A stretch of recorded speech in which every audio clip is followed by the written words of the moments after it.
Ginagawa sir, as of 1:30 ng hapon. Tapos sila Kuya Al, tsaka si Kuya Edgar, tsaka si Ka Joseph. Kumuha sila ng isang double bed sa Alba House. Papalit nila dito sa Family Inn. Tatanggalin yung double deck.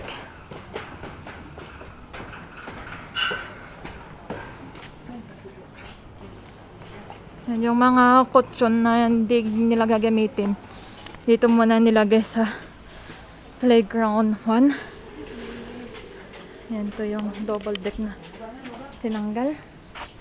Ito yung mga gamit ng family entry. Madami pa dito sa labas.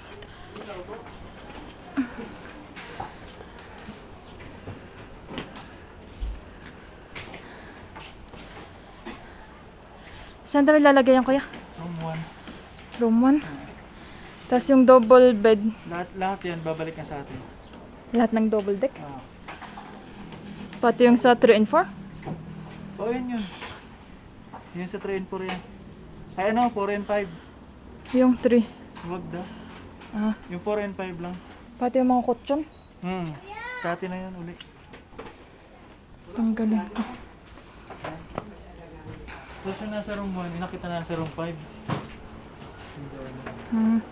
Inat na. May inat ka na. Kaya muna. Dami ng gamit. Malaki yung inalita nila. Malaki daw. Dalawang unit. Ilang Dalawang unit. Dalawang ganito? Oo. Ilang kwarto? Hindi ko alam eh. Kasi kita mo nga yung gamit po. Ang dami. Tatlong pamilya. Lahat pala, kinuha na nila lahat na. Ay, oo. Family 1 and 2. Ito yung halaman niya. Hindi, yung totoo yan. Alisin na natin dito na talaga yun. Sa... ano yun? Buti, hindi na. Tusok ko. Inuwi pa lang sa tayo. Ayun, sa paan. Meron kasi Kuya Edgar. Yan, ito yung mga halaman, sir. Ng family tree. Dami din pala niyang halaman. Yan. Nakot din nila lahat.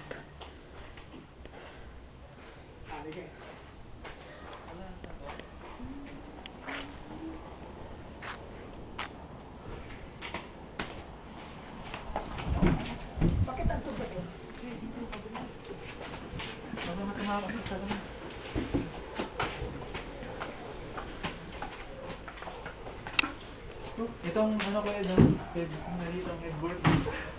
Yan, dito sa room 1 nila ilalagay itong double bed, sir. Na kinuha sa Alba House. Ako mauna ko yun. Hindi, tumbling na. Hop. Ano ka?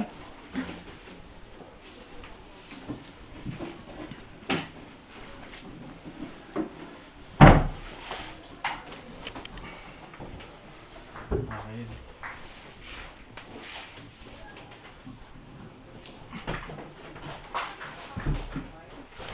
Kawawa naman tayo. Dalawa tayo.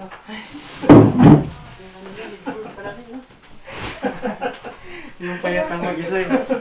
Kawawa naman tayo, dalawa. Kinuha ba yung susi sa inyo ni Sarah? Kinuha yung susi sa inyo ni Sarah?